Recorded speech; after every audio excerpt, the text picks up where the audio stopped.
Brian Passfield, man, what an honor. How are you doing?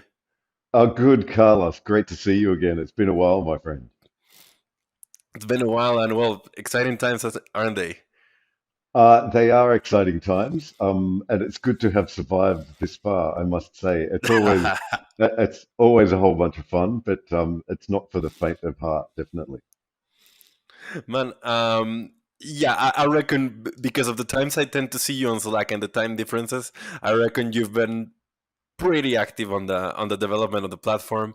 It's a it's been a stressful testing process as well, as far as I know. So, would you like to just quickly talk a bit about your impressions on testing these and on building the platform and getting to the point where we are today, where we can share screenshots and people can get mad at us for spelling mistakes?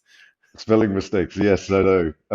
You know, building software is like a journey, a long journey, and it has its life cycle.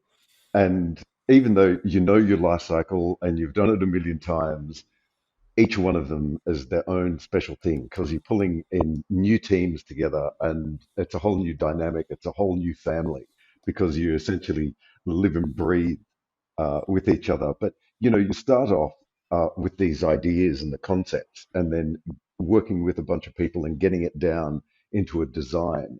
And everyone, there are so many intricacies of that, not only on the technology side, but also primarily on the DeFi side, making sure this economic model is right.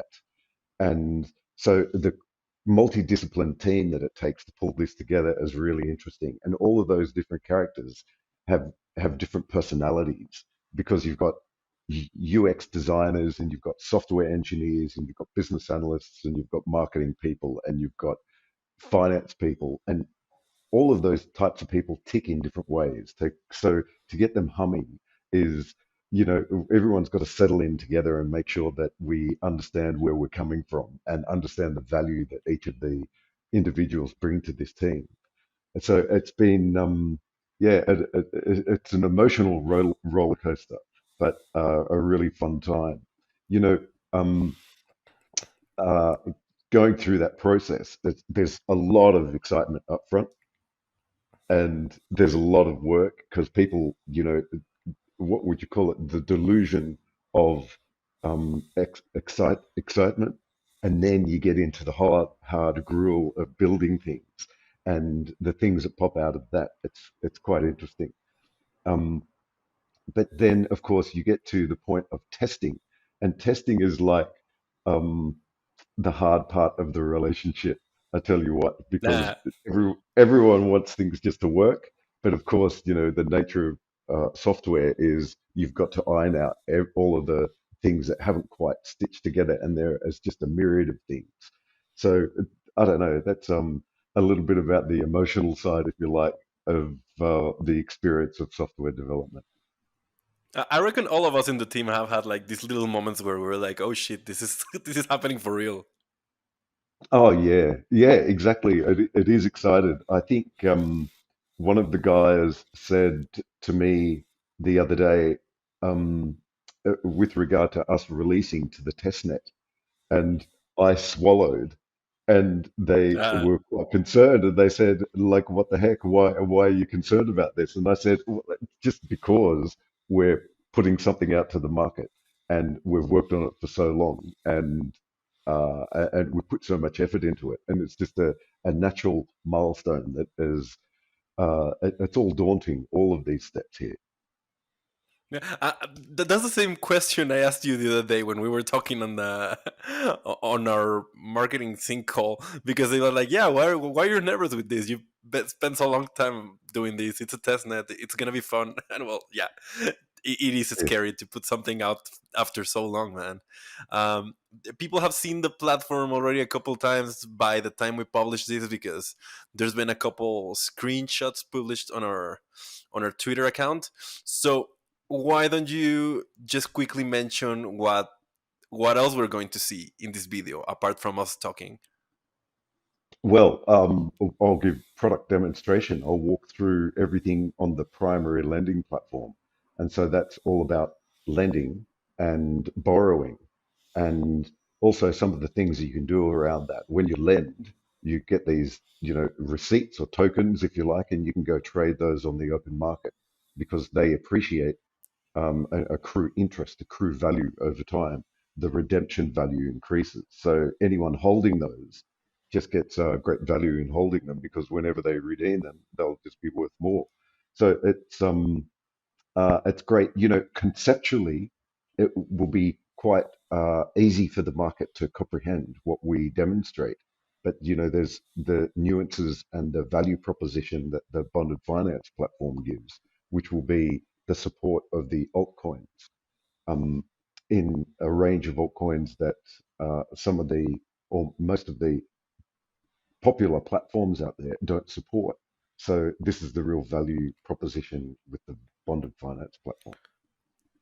And it's been fun. I mean, speaking from my end and from Konstantin's end, reaching out to teams that aren't used to dealing with these kind of things, because basically, like, no one approaches them to do lending because most platforms just won't list them. So you see how the reaction is and how the approach they take to this is, and how excited they are to have their platforms, like, or their tokens, more like, be listed on DeFi platforms. I think that's really cool. And of course, what I'm the most excited about is, like, of course, this testnet is gonna be a great presentation card to start bringing more projects along, for them to start testing the platform and realizing how well it works. Yeah, well, I totally agree with you there. And that's another great thing about this project, engaging with those other teams.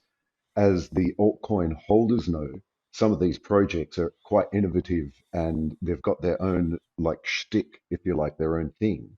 And so engaging with those teams has been a whole bunch of fun also, because of course we've got to get close to them and form the relationship so they understand what the concept is that we're doing, and so we can better understand their concept. And so that has been really good, engaging with a diverse group of guys, of people who are enthusiastic in their own right, doing their own thing. So it's actually quite an interesting and fascinating and really enjoyable ecosystem to be involved in. Is there anything from from what's coming next that you'd like to touch on before we go to the first video? I think by now we should be releasing, like, tomorrow or the day after. So, Mm. the auditing firm's name is pretty much ready to go public. So yeah, what are you looking forward to when it comes to collaborating with HashX for auditing? Um, what am I looking forward to? I'm looking forward to them giving us two thumbs up, but of course, it's another Yeah, of course. validation. Um, and hopefully, the first time around, they give us two thumbs up because our devs, they have an audit group themselves, so they're quite aware of the audit requirements, if you like, and the scrutiny that goes into all of these smart contracts. So if we've effectively got two distinct audit teams reviewing this, as well as we've got some Hmm. internal development capability who are also reviewing this code. And for what it's worth, I'm having a look at various aspects of it as well. Even though I'm not the production DeFi dev guy that's really going to be able to do a high quality audit on this. But the point is, there's quite a lot of eyes on this. And we like this approach. It's more than just one team looking at this from an audit perspective. And we're going to cross match the different results, if you like, that these audit teams um, come up with after their audits and views of this software. And it'll be quite interesting for them to have these discussions, let's say, once we get to that point. And I thought that was pretty cool as well. If you have a developing team, that's Cyber Unit in this case, that also knows how to audit and also perform audits themselves, you never want developers auditing themselves, but if they can get as close as they can as doing an audit on themselves, and then have a third party come and check it, then that's just ideal, isn't it? It is. In fact, it's a little better than that because it's not uh, a cyber unit doing their, I'll just call it a review because it is the same organization. However, for me to talk to the audit guys, it's a whole different channel of communications because they're not allowed to talk to each other, which is, we Ah. certainly stipulated that, but that's the way they operate anyway.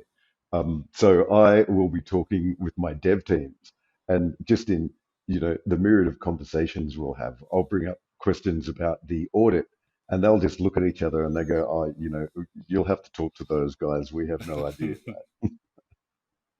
Well, that's great. And well, before, I mean, without any further ado, let's show people the first video. Let's show them the first overview of the platform, and we'll come back for another chat on our impressions of that. Let's have a look at the highest level overview. We've got the key participants in this platform, and we have lenders and borrowers primarily. So lenders deposit their stablecoins onto the primary lending platform, and borrowers, before they take out a loan, they deposit collateral. So they over collateralize their loan. And then they can take out a stablecoin loan from the funds assets supplied by the lender. We've got bond stakers. Bond stakers are the governance token holders. They can participate in governance once the DAO for the bond of finance platform is up and running. And also, bond stakers can receive a percentage of the fees collected by the platform as rewards. We have liquidators also. Liquidators perform a crucial role with any lending platform, bond of finance included, whereby they maintain stability of the platform by liquidating any positions that become under collateralized or more to the point below a certain threshold of collateralization. Let's have a look at the use cases. So this indicates the way our actors, our lenders, and our borrowers interact with the platform. So that includes, for a lender's perspective, depositing stablecoins and also withdrawing their stablecoins. And from a borrower's perspective, it is depositing their collateral and, of course, withdrawing their collateral. And as a consequence, they can then take out stablecoin loans and also repay those loans. As mentioned, liquidators have certain functions, which is to liquidate positions which are below the minimum collateralization threshold. And the system performs various actions on the platform, such as automatically calculating interest rates and also administering the fees on the platform. We'll have a quick look at the user interface without using it, just so I can present what the user interface looks like. So here we have the borrower dashboard. The borrower dashboard has a series of fields on the left-hand side, which indicate my position as a borrower. And so that indicates my total balance of deposited collateral and also what the borrowing capacity for this collateral is. Each different asset that I might deposit as collateral onto the platform has different loan to value ratios. So this notion of a PIT token is our standardization of that borrowing capacity.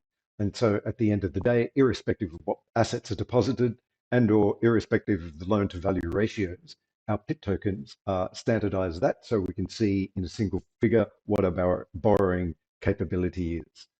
Once I've started taking out loans, I'll have outstanding loan values as well as my remaining borrowing capacity.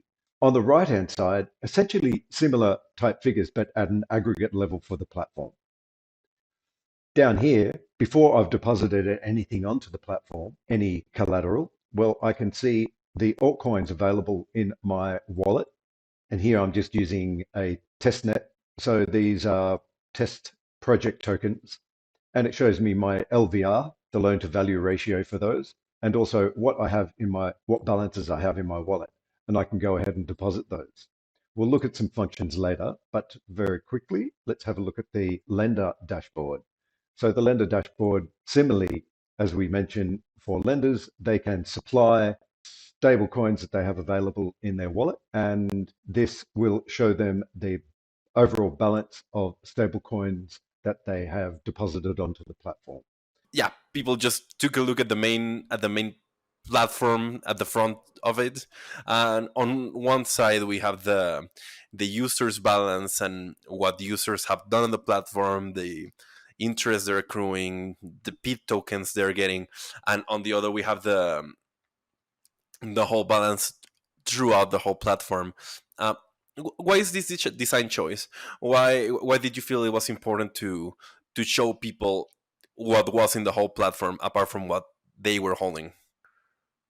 Uh, I think it just gives, or our design choice rationale there is to give a little bit of context, because there will be institutional users of this platform. And Mm, and they're quite interested in really what is happening on the platform as a whole rather than their atomic transaction. One of the key things with this platform is, as I mentioned, we'll be attracting institutional investors. Um, and for them to have a simple dashboard or a single dashboard with at least the core information, both on their position and also the platform aggregate, that's one of the things that we're aiming for there. hmm. And someone mentioned that at some point the it can become a bit too much information on screen.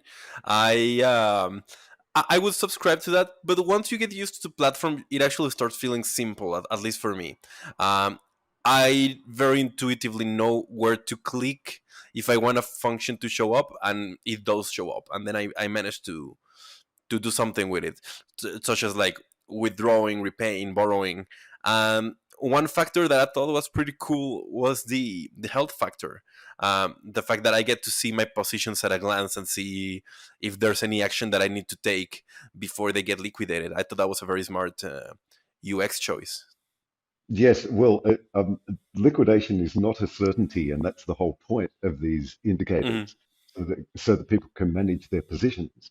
And we try and make it really clear because, of course, no one wants liquidations. The platform doesn't want liquidations necessarily, and the users themselves don't necessarily want liquidation. So if we put it all up front and people can see it at a glance, and there's a great slider, and you can see whether it's in the green or the amber or the red area, and what the real index is of their threshold, their health factor. That's the kind of information that is totally crucial on a lending platform. That's a great point that you mentioned. I know the answer to this, but most people won't because we're often used to thinking of things in like centralized terms where your landlord wants to take out as much as possible from you. Can you explain why the platform doesn't necessarily want liquidations to happen that often? Hmm. Well, there is a fee associated with the liquidation. Excuse me, one tick. And No problem. there's a fee for the borrower if a liquidation occurs. And so there's a cost to that. Um, Quite often you want to avoid that kind of a cost. Um, so if people are always getting liquidated, well, then it kind of has less of a value proposition. So that would typically deter people from using a platform if if it was just the nature of things to be liquidated. But of course, DeFi works very successfully, even with this notion of liquidations being part of the landscape, that people operate quite successfully in DeFi space without getting liquidated. So what we've just tried to do is make it really clear and upfront so people understand where they are. And of course, we're operating with altcoins where there'll be inherently Mm. greater volatility in those instruments. And therefore, we want to, again, just make it really clear and so people can keep themselves healthy and make the most of the platform to exploit their capital, to um, activate, deploy their capital um, without necessarily running off the side of the road. Right, and that way people can play it safer rather than risker.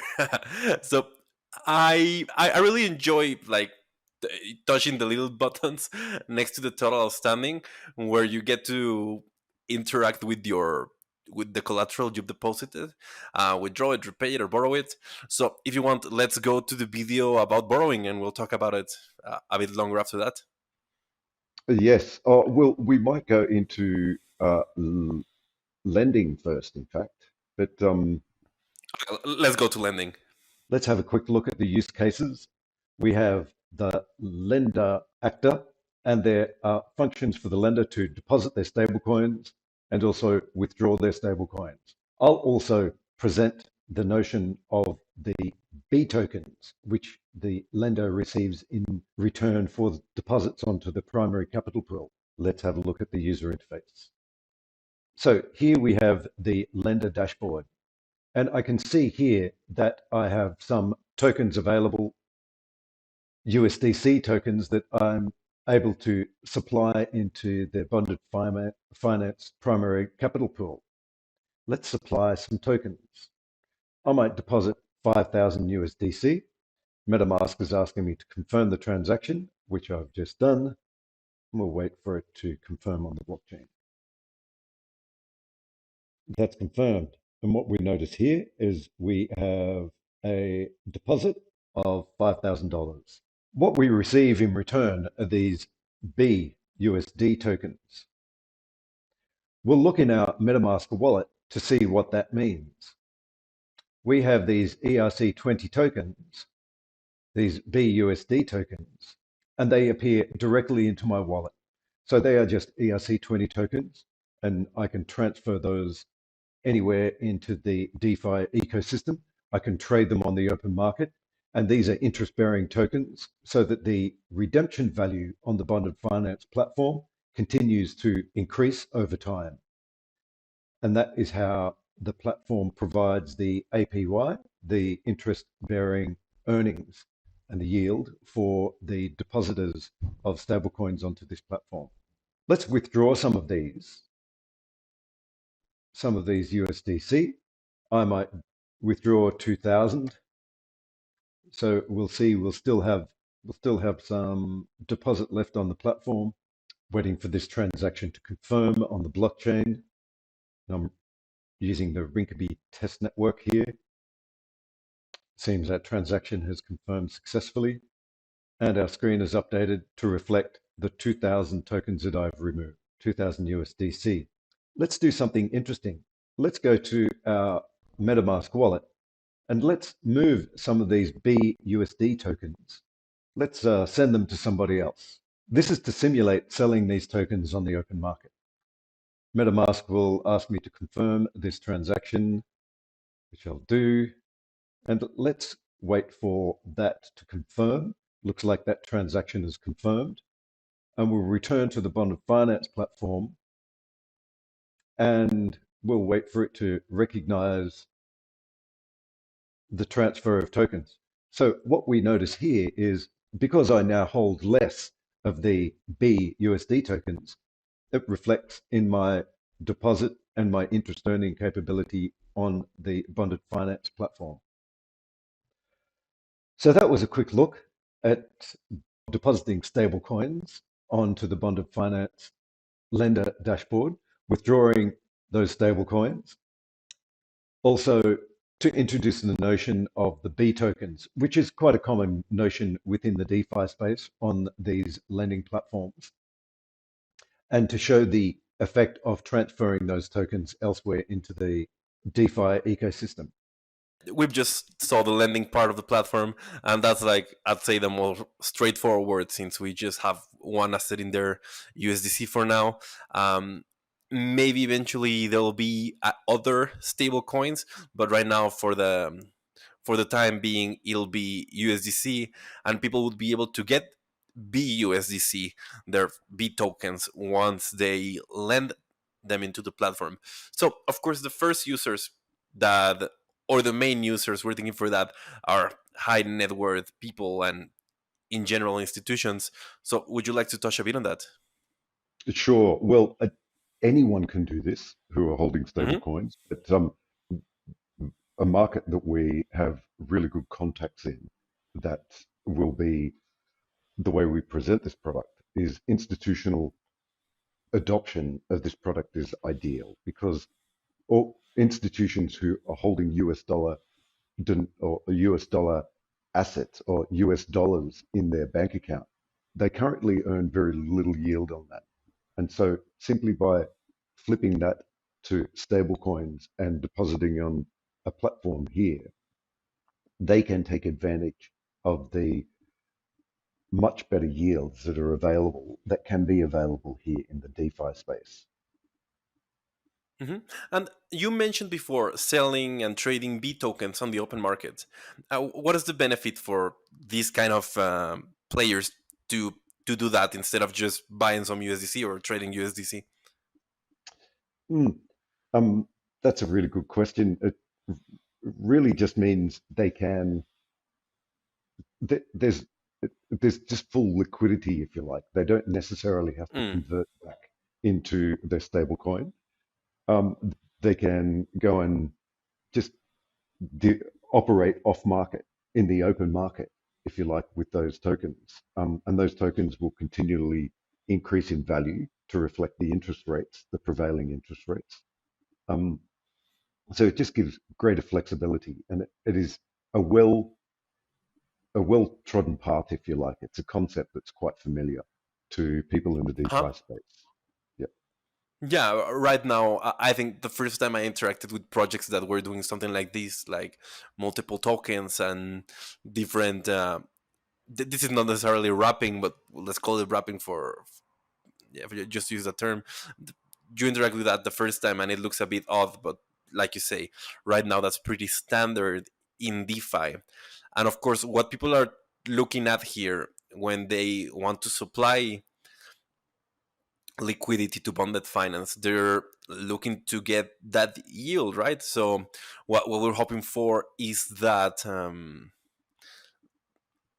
that they realize that they can do much better by just holding their US dollars here rather than putting them in the bank or in other types of products. um, yeah. Is there anything that you'd like to add in general? No, I think that is that's one of the killer applications. Of course, we will initially be offering yield farming as well, so that there'll be various incentives for actors to operate in the space.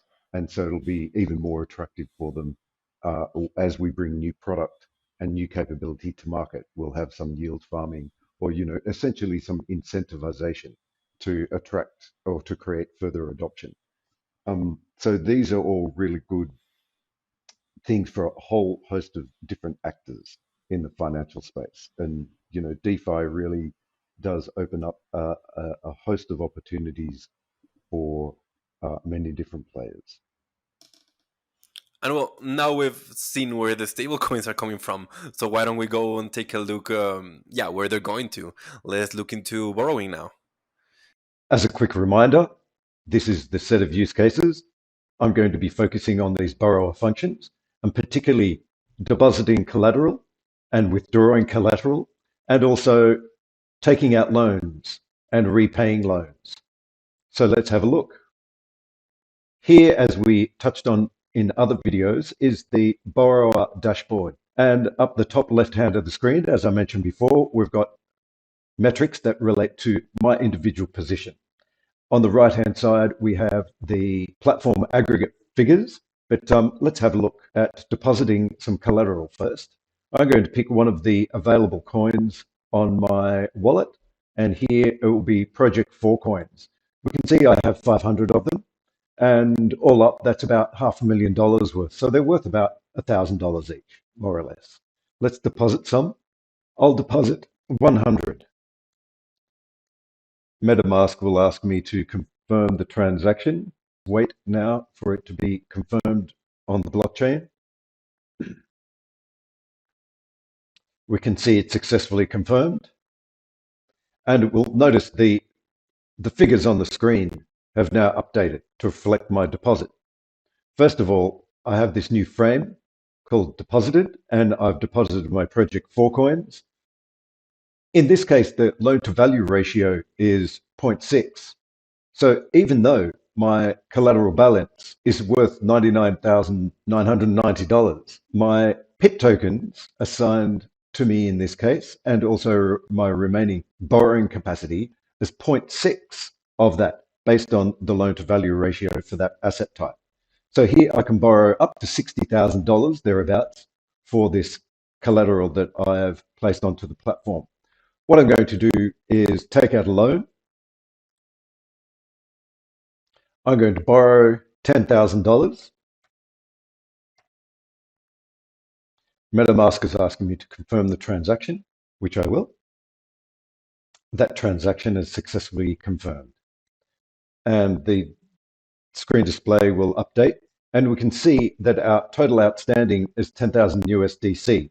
And against this position here, we can see that I've got my loan of $10,000 USDC. Now, currently, the APY that I'll be charged, the interest rate I'll be charged, will be 9.05%. And at this point, I have zero accrual. So my total outstanding amount is still 10,000 in this case. We could wait around, and after a year, I would be charged 9.05% on my loan balance. And so that will appear in accrual and accumulate into my total outstanding. We can see here that the health factor of my position is quite good. It's very, very in the green there. I've only borrowed $10,000 on the total borrowing capacity of 60,000 or thereabouts. We can see here there's a history of transactions. So I've got full visibility of how I'm interacting with the platform. And in this case, what I'll do is I'll repay some of this loan here, and I can simply repay, and let's say we'll repay $5,000 of this loan. MetaMask is asking me to confirm the transaction, and we'll wait for the blockchain to do its confirmation thing. The transaction is confirmed, and our screen values have automatically updated. We can see here our total outstanding loan is $5,000 as indicated in this position. I could have multiple positions out open against different collateral types that I've deposited onto the platform. And here we can see I've incurred 0.33 of 1 cent of interest since we took out this loan. So we can see the interest calculation is working there. And if I like, because I have plenty of collateral on this position and it's very healthy, I can withdraw some of my collateral.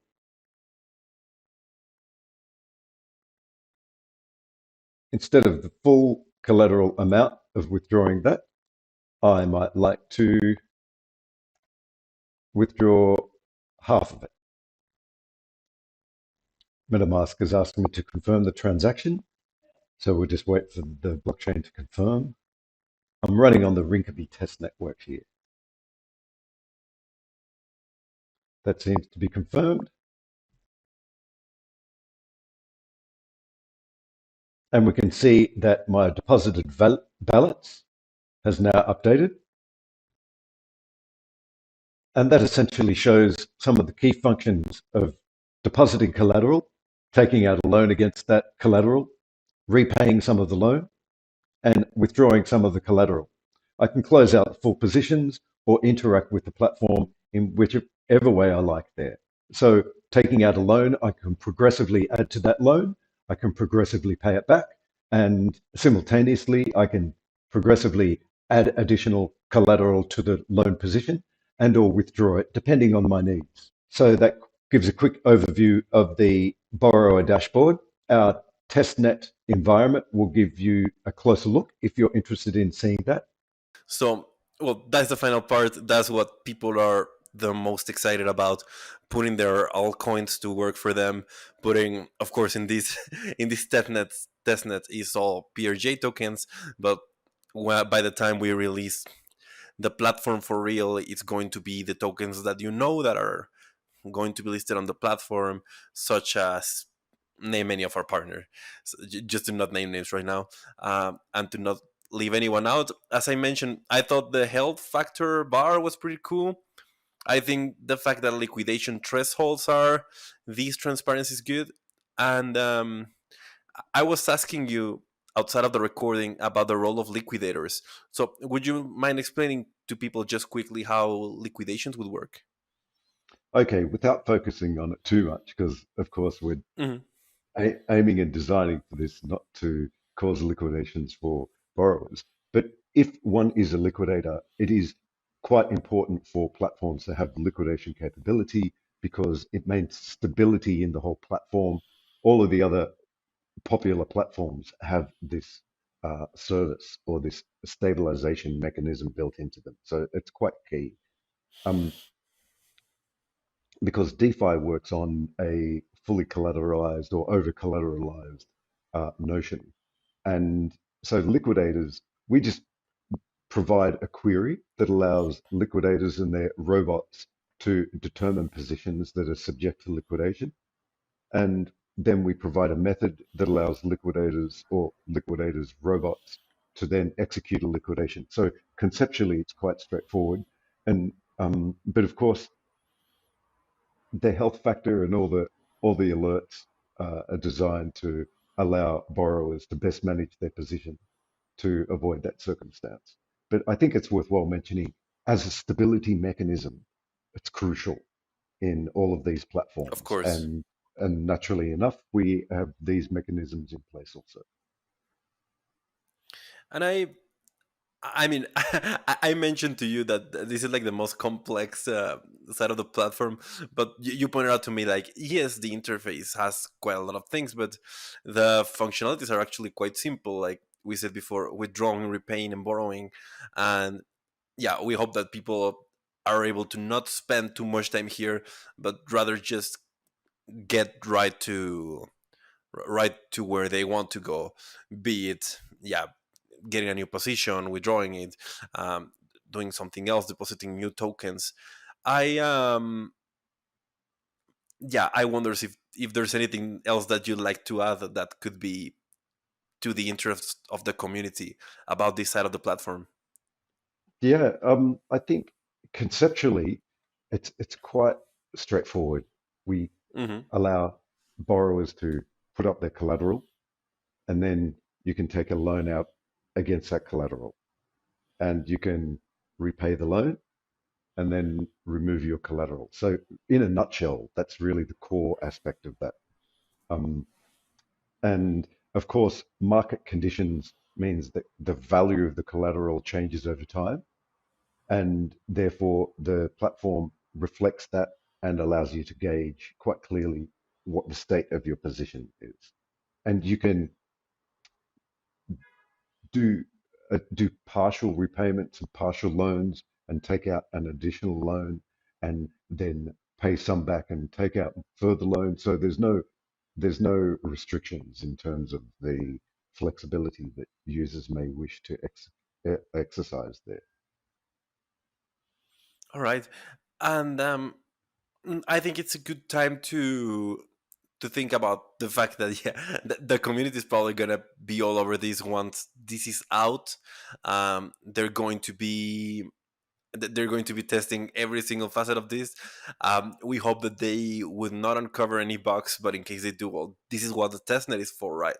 To test things out and in a as closer to a real world setting as it is possible. So, is there any particular thing that you'd advise people testing the platform to do to both to get acquainted with the platform and to really put some stress on it? Yeah, I think have a look at the white paper, have a look at the use cases that are presented there, and that will give us a good indication of the kinds of things that users may like to test or just use. Really, it's just about using the platform, forming an idea.